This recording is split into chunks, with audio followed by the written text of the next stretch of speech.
2025 IPL තරඟාවලියේ 41 වෙනි තරඟය ලෙසින් පැවති සන්රයිසර්ස් හයිදරාබාද් හා මුම්බයි ඉන්දියන්ස් අතර තරඟයේ මුම්බයි ඉන්දියන්ස් ආරාධනයෙන් පළමුවෙන් පන්දුවට පහර දුන් මේ තරඟාවලිය තුලදී ලකුණු 300 සීමාව පවා ඉක්මවනු ඇතැයි විශ්වාස කළ ප්‍රබල ප්‍රහාරක පිතිකරුවන් රැසකගෙන් සමන්විත සන්රයිසර්ස් හයිදරාබාද් කණ්ඩායම අද මුම්බයි ඉන්දියන්ස් විශිෂ්ට පන්දු යැවීම හමුවේ දැඩි අසරණභාවයකට පත් වුණා. ට්‍රැවිස් හෙඩ්, අභිෂේක් ශර්මා, ඉෂාන් කිෂන් ඇතුළු සන්රයිසර්ස් හයිදරාබාද් මුල් පෙළ කඩලු පහක්ම පන්දුවාර 8යි පන්දු 3ක් අවසන් වන විට ලකුණු 35කට දැවී යාමත් සමගයි. නමුත් ඉන් අනතුරුව පිටියේ ස්ථාවර වූ හෙන්රිච් ක්ලාසන් සමගින් අභිනව මනෝහාර් පන්දු 63කදී ලකුණු 99ක ගැලවුම්කාරී ලකුණු සම්බන්ධතාවයක් ගොඩනගමින් ලකුණු 80කට පමණ කෙලවර වන්නට තිබූ සන්රයිසර්ස් හයිදරාබාද් දිනීම තරගයක් දිය හැකි මට්ටමේ ලකුණු 143ක් දක්වා පන්දුවාර 20 අවසන් වන විට කඩලු 8ක් දැවී ඉහළ නංවන්න සමත් වෙනවා. එහිදී කඩලු 5ක් දැවී ගිය මොහොතක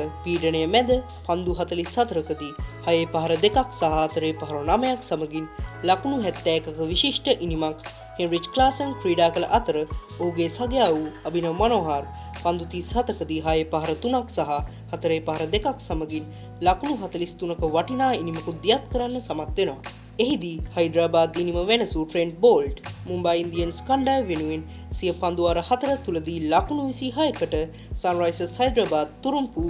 ට්‍රැවිස් හෙඩ්, අභිෂේක් ශර්මා, අභිනව මනෝහාර් හා පැට් කමින්ස්ගේ කඩලු බිඳ දමමින් බෝල්ට් ඇතුළු අත්දැකීම් වලින් පිරිපුන් මුම්බයි ඉන්දියන්ස් පන්දු බලයනිය මේ සුප්‍රසිද්ධ ප්‍රහාරකයින්ව ලකුණු 150කට අඩුවෙන් දමනය කරන්න සමත් වෙනවා. අනතුරුව ලකුණු 144ක ජයග්‍රාහී ඉලක්කයක් හඹා යාමට පිටියට පිවිසි මුම්බයි ඉන්දියන්ස් කණ්ඩායමේ ප්‍රථම කඩුල්ල ලෙසින් රයන් රිකල්ටන් ලකුණු 11කට දැවී යන්නේ පන්දු යැවූ ජයදේව් උන්දාකඩ් රැකගත් විශිෂ්ට උඩ පන්දුවත් සමගයි. නමුත් ඉන් අනතුරුව විල් ජැක් සමගින් පිටියේ ස්ථාවර වූ මුම්බයි ඉන්දියන්ස් හිට්මන් රෝහිත් ශර්මා පන්දු 46කදී අගනා ලකුණු 64ක සම්බන්ධතාවයක් ගොඩනගන්නේ සන්රයිසර්ස් හයිදරාබාද් කණ්ඩායම දැඩි පීඩනයක ලක් කරමින්. අනතුරුව විල් ජැක්ස්ගේ දැවී යාමෙන් අනතුරුව සූර්යකුමාර යාදව් සමගින්ද පන්දු 32කදී ලකුණු 53ක විශිෂ්ට ප්‍රහාරයක් දියත් කළ රෝහිත් ශර්මාගේ නිමා වන්නේ ඉෂාන් මාලිංගගේ විශිෂ්ට පන්දුවක් හමුවේ. එහිදී 15 වෙනි පන්දුවාරයේ මාලිංග යොමු කළ 4 වෙනි පන්දුව ලෙග් ස්ටම්ප් යෝග පන්දුවක් යයි සිතා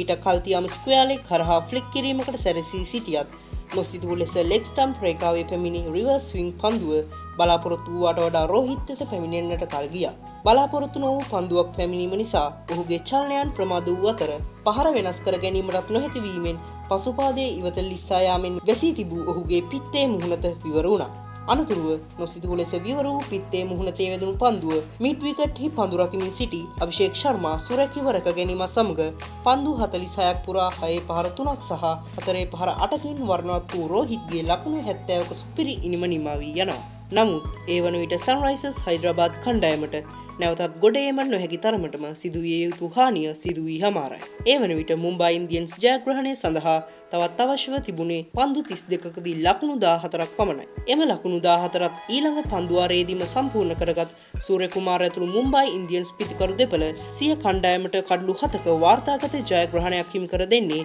ඉන්දීය ප්‍රීමියර් ලීගයේ සන්නාමය මුම්බයි ඉන්දියන්ස් බව යලි යලිත් ලොවට පෙන්වමින්. එහිදී හයිදරාබාදය වෙනුවෙන් ශ්‍රී ලංකාවේ ඉෂාන් මාලිංග සිය පන්දුවාර 3 තුලදී ලකුණු 33කට ශර්මාගේ සිය කඩුල්ල දවා ගන්න සමත් වෙනවා. ඊට අමතරව මුම්බයි ඉන්දියන්ස් කණ්ඩායම වෙනුවෙන් සූර්යකුමාර යාදව් පන්දු 19කදී 6 පහර 2ක් සහ 4 පහර 5ක් සමගින් ලකුණු 40ක සිය ජයග්‍රාහී නොදැවුණු ඉනිම දියත් කළ අතර සන්රයිසර්ස් හයිදරාබාද් ප්‍රබලතම කඩලු 4ක් ලකුණු 26කට දවා ගනිමින් මුම්බයි ඉන්දියන්ස් වෙත මේ ජයග්‍රහණය ගෙනීමට කැපී පෙනෙන මෙහෙවරක් සිදු කළ ට්‍රෙන්ට් බෝල්ට් තරගයේ වීරයා ලෙසිනුත් සම්මාන හිමි කර ගන්නවා.